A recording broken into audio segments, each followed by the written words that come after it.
Muy buenas. Nosotros somos un grupo de estudiantes conformados por Tineo Crisóstomo Rocío, Babilón Diego y quien les habla Quispechoque Rosa Noelia. Somos de la Universidad Nacional Enrique Guzmán y Valle, alma mater del Magisterio Nacional La Cantuta, de la Facultad de Ciencias de la especialidad de Química y Ciencias Naturales. Y en esta ocasión vamos a explicarles sobre nuestro ensayo de el curso Ética y Deontología Docente. Nuestro título es Normas legales y principios deontológicos, el Colegio de Profesores del Perú y su rol. Introducción. Las normas legales principales en el sector educación se viene desarrollando a través de la Minedu, las políticas educativas, a fin de implementar la aplicación de la Constitución Política del Estado y acuerdos nacionales e internacionales en cuanto a los derechos ciudadanos y educación. Considerando que la educación formal es de responsabilidad del director a conocer y entender todas las normas legales y administrativas, así como la reglamentación correspondiente que orienten y guíen su funcionamiento, garantizando una educación de calidad a favor de todos sus estudiantes.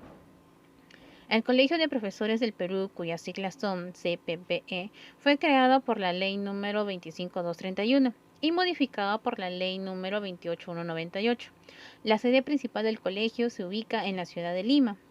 Es una institución con personería jurídica de derecho público interno que afilia a las profesionales de la educación en el Perú, que promueve su ser autónomo y democrático, brindando así a sus miembros servicios profesionales, culturales, sociales y de defensa en cumplimiento de las normas éticas y deontológicas de la profesión, así como las demás normas legales que son pertinentes. Normas legales. Número 1. Congreso de la República, 1993. Constitución Política del Estado Perú. La Constitución Política del Perú de 1993 es la regla elemental de la República Peruana. Y esta norma elemental es el fundamento del orden judicial de la nación que va a establecer sus normas, políticas, sociedad, filosofía y economía, que se van a desarrollar en totalidad de las normas del mismo país. La Constitución ordena los poderes y también establece y reglamenta los beneficios de las personas del Perú. Es primera de toda norma y sus reglas no pueden ser violadas y es también de carácter obligatorio. En cuanto a la educación, la Constitución Política del Perú son muchos los artículos que se conectan a educación, pero en uno de ellos que vamos a leer ahorita es el artículo número 13, donde nos menciona en cuanto a educación, propósito y libertad de enseñar y educar. Artículo 13. La educación tiene como finalidad el desarrollo integral de la persona humana. El Estado reconoce y garantiza la libertad de enseñanza. Los padres de familia tienen el deber de educar a sus hijos y el derecho de escoger los centros de educación y de participar en el proceso educativo. De esta regla podemos establecer que están divididas en tres porciones. Una de ellas, la principal de la misma, está referida al fin de la educación, la que señala el desempeño completo del individuo. Pero sabemos que el desempeño del individuo con respecto a todo lo que se ha dicho va direccionado como tal vez un elemento primario a la ética y vivencias que el individuo obtiene de toda su experiencia. Punto 2. En este momento no nos vemos en el contexto particular del individuo, sino del entorno estatal, debido a que va direccionado al rol que toma el Estado y va inmerso de lo que se enseña. Número 3. Si bien la parte final de la regla no funciona directamente con un contexto personal del individuo, se puede afirmar que posee un ámbito de mayor cercanía como lo es la familia. 2. Congreso de la República, Ley número 28044, 2003, Ley General de Educación y sus reglamentos. La Real Norma nos explica de que el beneficio a ser educado es un beneficio elemental del individuo y la comunidad generalmente, donde el Estado necesitará dar también lo que son las garantías de la práctica de ese mismo beneficio, debido a que se le dejará el desempeño de sus potencialidades, su estructuración completa y el nacimiento de su misma cultura. De esta manera, lo gratuito de la educación es un servicio estatal, a medida de que lo da el gobierno y en sus totalidades a través de sus etapas y modelos, donde cual se va especificando también la liberación de lo que se enseña y pues así los apoderados poseen la obligación de dar educación a sus niños y el beneficio de que sean partícipes del procedimiento de la educación y a seleccionar la escuela donde estos prefieren de la educación hacia sus niños. Este beneficio es cuidado con la Constitución Política del Perú en sus artículos número 13, 14, 15, 16, 17 y 18 y artículos concordantes como los artículos 235, 287 y el 316. Esta norma además nos dice que los gobernantes de la localidad ayudarán a la educación en su estructura, en el equipo de elaboración de programación también de educación del distrito, provinciales e instituciones y ayudando en porciones elementales para la diversidad del mismo currículum. La ley nos da los alcances de los elementos de la educación, donde está la ética, donde influye una educación que promueve los valores, la igualdad, soporta la totalidad de manera similar en oportunidades, la inclusión. Esta está de entrada a los individuos con discapacidades físicas en la educación. La calidad. Esta tiene la promoción de condicionamiento tanto bueno para educar completamente y pertinentemente, ubicándose en etapas buenas que se tiene que lograr, para que de esta manera los individuos logren afrontar las metas de desempeño de personas. La democracia. Esto influye el beneficio no estricto de los beneficios de la persona. También está su libertad de conciencia, la reflexión y la crítica. La creatividad. Esto influye en promover los novedosos saberes en la totalidad de teorías a conocer. La sistematización de educación en su formación nos muestra dicha estructura que es integradora y cambiante, debido a que incluye y forma la totalidad de sus partes y deja a las personas a orden su desarrollo de educación, donde cuáles se van a formar los requerimientos y necesidades de las diferencias que se encuentran en toda la nación. De esta manera, con respecto en alfabetizar tal vez el respeto a la necesidad de todos los lenguajes nacidos de dicho lugar y contexto donde se encuentren los individuos. Y eso va a estar inmerso en el Perú. La norma explicada que se ha presentado nos da propósitos de lo cual se educa en el país, como educar individuos con capacidad de alcanzar su realización y su adentramiento bueno a la comunidad, apoyar a educar a una comunidad en democracia, con justicia y prosperidad, tolerancia y llevándola a la paz. 3. Congreso de la República. Ley número 27783-2005, Ley de Bases de la Descentralización, el famoso LBD.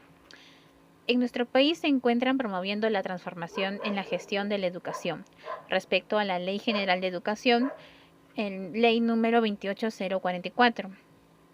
Se motiva una gestión de no centralización donde se indaga en convertir la formación recta y centrada del ministerio a una práctica más participativa de los colegios, donde se forman la pionera y el elemental instancia de gestionamiento de la sistematización de la educación con respecto al artículo número 66.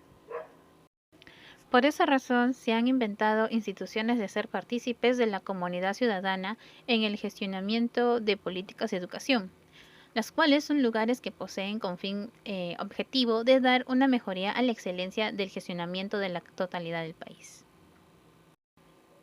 4. Congreso de la República, Ley número 28740-2006. Sistema Nacional de Evaluación, Acreditación y Certificación de la Calidad Educativa. SINEACE, y su reglamento número 18-2007. La Ley General de Educación, en su artículo 13, agota que la excelencia de educación es la etapa mejor de datos informativos que tienen que lograr los individuos para enfrentar las metas del desempeño de las personas, el desarrollo de su personalidad y pues también conocer en toda su existencia. Dar preparación a los individuos para que se enfrenten a las metas hechas son para formar completamente en su totalidad de los ámbitos del conocimiento, las personalidades, la táctica, la culturización, las artes, etc. El Sistema Nacional de Evaluación, Acreditación y Certificación de la Calidad Educativa 2006 posee la finalidad de dar garantía de la comunidad que las escuelas del Estado y particulares den un servicio de excelencia mediante el consejo de actitudes para enfrentar las dificultades y escasez de identificación de las respuestas de evaluarse a uno mismo y también de afuera. 5. Congreso de la República, Ley número 29944, 2011, Ley de la Reforma Magisterial. El educar es una de las formas que implican mayor decisión en la vida de los alumnos. Y a pesar de ello, la irresponsabilidad de nuestro país de modernizarse ya se viene postergando demasiado. Y esto está como que algo que ya va a pasar y pues nunca pasa. Entonces, si entendemos todo este ámbito educativo, el gobierno peruano tiene mucho por hacer, de lo cual la ley de reforma magisterial nos va a brindar esa ayuda en los momentos para fortalecer más a nuestros docentes. En primera tenemos a la gestión pedagógica, que esto comprende tanto a los profesores que ejercen funciones de enseñanza en el aula y actividades curriculares completamente al interior de la institución educativa, como a los que se desempeñan los cargos jerárquicos en orientación y consejería estudiantil. La B, tenemos a la gestión institucional. Eso entiende a maestros que son responsables en ser directores de unidad de gestión educativa local, como el UGEL, o director o jefe de gestión que es pedagógica, ¿no? Los que son especialistas en educación de las diversas participaciones de direcciones en educación no centrada, director y subdirector de la escuela. El siguiente tenemos a la formación docente y esto tiene pues a los maestros que hacen las labores de seguimiento de pedagogía, de enseñanza a otros maestros novedosos, de coordinar y especializar programaciones de mejoramiento, dar especialidad a los maestros que sirven en los que son los estatales y así formar un programa como es el programa de formación y mejoramiento continuo. Y por último tenemos a la innovación e investigación, que esto tiene a los maestros que hacen las labores de diseñar, implementar y evaluar las proyecciones de cosas innovadoras en lo que es el ámbito de pedagogía y también el análisis de la educación, la concentración y también la misma tecnología. Por requerimiento de los que sirven en la educación, el Ministerio de las mismas es capaz de inventar o reprimir las labores en los ámbitos del desarrollo del trabajo. 6. Congreso de la República. RS número 001-2017. El Proyecto Educativo Nacional. Al 2021. El PEN. El Estado y la Comunidad del Perú toman esta proyección de educación peruana como una agrupación de la política del Congreso, con mira de plazos extensos y que tiene que ponerse en desarrollo al instante. Dicha proyección es un extenso requerimiento del Congreso y de los apoderados en conjunto con los alumnos y maestros de todo el Perú. Dicho esto, el procedimiento de acción de lo político fue puesto de líder por el Consejo Nacional de Educación, agarrado del fundamento del Acuerdo de la Nación, la planeación de educación para todos y a una agrupación de recomendaciones de las sociedades para escoger vistas en la totalidad de las comunidades. Entonces tenemos los 6 propósitos propuestos por la proyección de educación de la nación. En primero tenemos que cada uno posea las chances y respuestas de educación de excelencia sin excepción alguna. 2. Los alumnos alcanzan saberes específicos y excelentes que les deje desarrollarse en la vista del desempeño de las personas. 3. Los profesores bien estudiados desarrollen con eficacia y talento. 4. Alcanzar un manejo no centrado con democracia que logra respuestas y esté hecha con igualdad. 5. Que el educar universitario sea excelente y se transforme en elemento bueno para la promoción y participación del país. 6. Poseer una comunidad de educación a su sociedad y compromiso de su sociedad. El PEN dice las condiciones de política al 2021. El primero, transformar la de ahora molde de administración social de la educación fundamentada en los procesos de democracia y el plan. Promuevan, manejen y evalúen las políticas y métodos del país.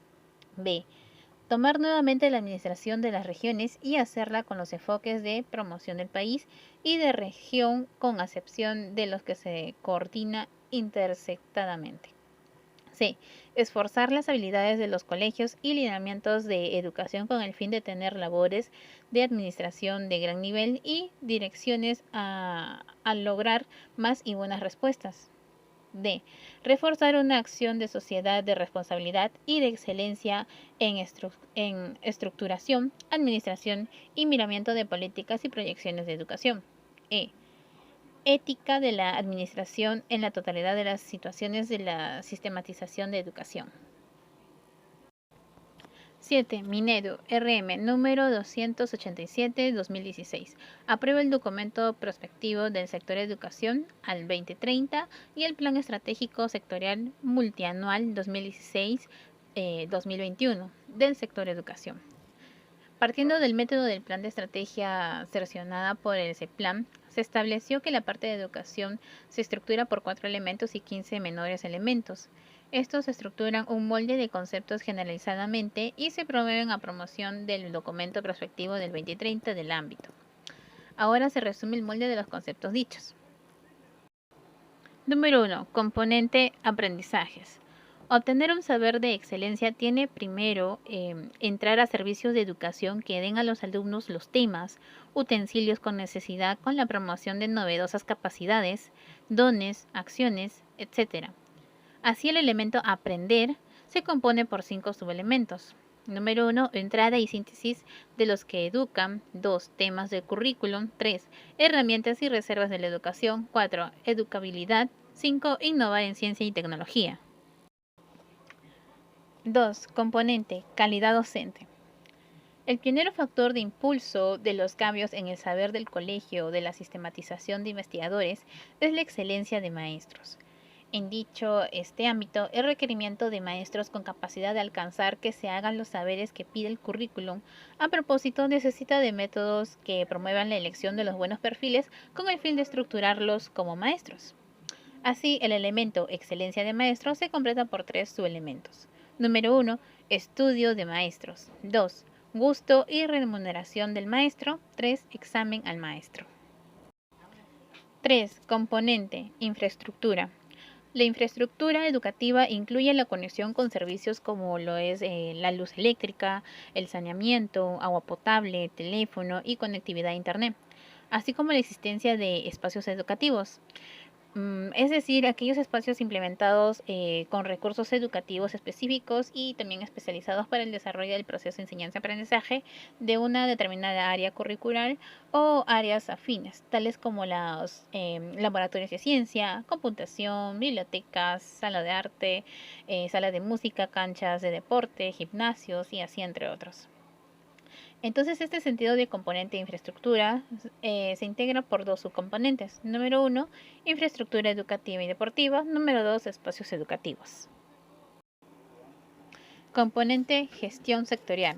Hablando del contexto en la educación, nos señala McKinsey el año 2012 que todas las organizaciones educativas que están en análisis gracias a sus progresos permanentes en un nivel hacia la competencia, primeramente lo que más se observa para un cambio y transformación de la educación se focalizó en las mejoras de la gerencia de los ámbitos en todo el Perú, es decir, en las instituciones educativas. Esto se compone por 3 subelementos. Número 1, gestión del ámbito educacional. Número 2, gestión de las escuelas nacionales y particulares. Y número 3, gestión de datos informativos. Principios ontológicos. ¿Qué son? Son imperativos de tipo general que nos orientan acerca de qué hay de bueno y realizable en una acción y de malo y evitable en otras. Es un imperativo universal que prescribe determinadas acciones con razón de determinadas características descriptivas que siempre se den y en igualdad de circunstancias obligan a actuar obedeciendo a ese principio universal. Hortal 2001, en la página 92. Es importante afirmar que ningún principio es más importante que otro, depende del contexto social y de la meta individual. Los principios supremos del obrar humano no son otra cosa que la traducción normativa de las metas últimas del vivir humano. Hortal 2001, página 99. Los principios son diferentes a las normas porque son más universales, las normas son más concretas. En términos generales, un principio enuncia un valor o meta valiosa. Las normas, en cambio, intentan realizar el principio bajo el que subsumen. Dicen cómo aplicarse un principio en determinadas situaciones. Clases de principios. Los principios sin los contextos que lo concretan tienden a ser vacíos. Los contextos y circunstancias sin los principios tienden a ser ciegos. En ese sentido, los principios ontológicos fundamentales que orientan la actividad profesional son: número 1, beneficencia profesional. 2, independencia profesional. 3, dignidad y decoro profesional. 4, lealtad profesional. 5, secreto profesional. Beneficencia profesional. El principio de beneficencia profesional tiene un doble significado, pues consiste en: número 1, hacer bien una actividad; número 2, hacer el bien a otros mediante esa actividad bien hecha. De manera de que distinguiremos a un buen profesional cuando ese trabajador no solo sabe qué es lo que tiene que hacer o cómo hacer su trabajo, sino que además actúa en beneficio de los destinatarios de su actividad profesional. Por lo tanto, es el principio de beneficencia profesional. Todo profesional debe ser competente, eficiente, diligente y responsable. Independencia profesional. Este principio podemos definirla como ausencia de toda forma de injerencia, de interferencia, de vínculos y presiones cualesquiera sea proveniente del exterior y que tiendan a influenciar, desviar o distorsionar las actividades desempeñadas por el profesional en el ejercicio de su profesión. De manera que, por el principio de independencia profesional, todo profesional deberá siempre conservar su independencia en cumplimiento de su deber profesional. Violar la independencia profesional compromete la función social del profesional. Dignidad y decoro profesional. La primera obligación del profesional es sentirse portador de dignidad de su profesión, mediante una conducta irreprochable en ella, guiada por la conciencia cierta y responsable. El profesional debe mantener el honor y dignidad de la profesión tanto en su vida privada como en la actividad profesional. Por tanto, en el principio de dignidad y decoro, el profesional debe siempre actuar conforme a las normas de honor y de la dignidad de la profesión, absteniéndose de todo comportamiento que suponga infracción o descrédito. Tiene, por tanto, no solo el derecho, sino el deber de reprochar y denunciar la conducta irregular de sus colegas ante quien corresponda. Integridad profesional. La integridad profesional se vincula a la rectitud y a la incorruptibilidad. El principio de identidad profesional es definido por medio de 4 valores: honestidad, lealtad, veracidad y diligencia. Por lo tanto, todo profesional debe ser honesto, leal, veraz y diligente en el ejercicio de su actividad profesional. Lealtad profesional. La lealtad supone fundamentalmente 2 cosas: la fidelidad y la veracidad. La fidelidad debemos entenderla como el cumplimiento de las promesas y la veracidad en la obligación de decir la verdad. En ese sentido, por el principio de lealtad profesional, todo profesional debe ser siempre leal en el ejercicio de su actividad profesional. Por lo tanto, todo profesional debe ser siempre leal, ofreciendo cuanto sabe y puede, aceptando así críticamente las aportaciones de los demás, respetando y aceptando las decisiones de su institución. Secreto profesional. El principio de secreto profesional tiene una condición moral y otra jurídica. Desde el punto de vista moral, existe el deber de guardar el hecho conocido cuanto se puede producir resultados nocivos o injustos sobre el usuario si se viola el secreto. En el ámbito legal, la obligación del profesional a guardar secretos está recogida por la mayoría de las legislaciones, aunque no en la misma medida.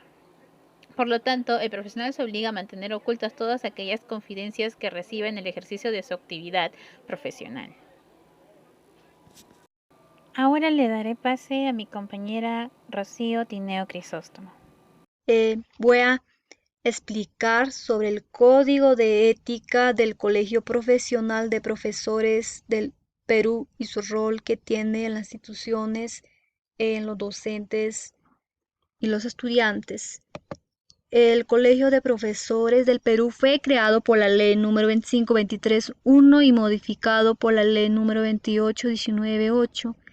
El ámbito del colegio es el profesorado con título pedagógico, cuya institución, con personería jurídica de derecho público interno, que va a afiliar a los profesionales de la educación en el Perú y que promueve de ser autónomo y democrático y que brinda a sus miembros servicios profesionales, tanto culturales, sociales y de defensa en cumplimiento de estas normas éticas y deontológicas.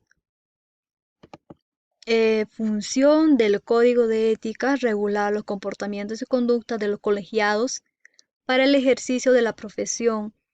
Esta ética profesional, llamado también deontología, va a tratar sobre los deberes de los profesionales de cada profesión y su objeto es crear conciencia y responsabilidad en todos y está constituida por el conjunto de obligaciones emanadas de la función pedagógica y social y sus finalidades y sus normas específicas de su ser persona en concordancia con las exigencias del bien común. En los principios generales, la docencia es la función fundamental del profesor o licenciado en educación, cuyo objeto es la realización del modelo social que la nación requiere. El modelo social que aspira a la sociedad peruana solo se puede alcanzar a través de la educación de todos, tanto la niñez, la juventud y la población adulta, teniendo como instrumento la cooperación, la participación, la solidaridad de todos. El modelo social que se propone se expresa en la siguiente: eh, en la verdad, la justicia, el trabajo, la honestidad, cuyo responsable de contribuir en la construcción de este modelo social va a partir con el diagnóstico. Las relaciones entre los profesores, entre las colegas, se debe haber un respeto mutuo y que se deben conducirse bajo principios de lealtad, consideración, tolerancia y colaboración entre los docentes. Si ocurre cualquier conflicto entre colegas, se deberá ser resuelto mediante el diálogo o con asesoramiento de instancias superiores. La relación con el colegio. Los profesores deben cumplir con los deberes de los estatutos, reglamentos y códigos de ética y deontología establecidas. Los docentes tienen el derecho a exigir trato respetuoso y digno, así como una remuneración justa de acuerdo a costo de vida determinado por las entidades especializadas para que los docentes puedan contribuir de manera efectiva con el compromiso que ellos puedan laborar en las instituciones y tienen la obligación de cumplir fielmente su función profesional en su centro de trabajo con responsabilidad y puntualidad, así también em, de una capacitación o actualización permanente para que puedan enseñar de una manera efectiva y contribuir en el aprendizaje de los estudiantes. En la relación con las autoridades, los profesores tienen el derecho a ser protegidos y a la defensa gremial cuando sus intereses profesionales, tanto éticos, morales, inclusive económicos, se encuentren en riesgo. El profesor debe observar una conducta leal y responsable de acudir si ocurre cualquier acto ilícito y ellos tienen que poner en juicio a la institución. Relaciones con los estudiantes, tanto los docentes, los estudiantes deben tener respeto o bajo criterio de seriedad, justicia, amabilidad, discreción, para así evitar el comportamiento que puede dañar tanto la imagen de los maestros en los estudiantes. También es un deber ineludible del maestro hacia el educando servirlo con empeño y satisfacción, sin coartar ni su libertad ni su conciencia, cualquiera fuera su condición social, tanto en sus creencias, en la raza, económica y religión. Relación con la comunidad. Se debe fomentar la cultura, proteger y guiar a la familia como célula principal de la sociedad. Que las relaciones entre los profesores con la comunidad y las instituciones establecidas deben ser permanente, en diálogo, en- con la verdad y de manera constructiva. Gracias por su atención.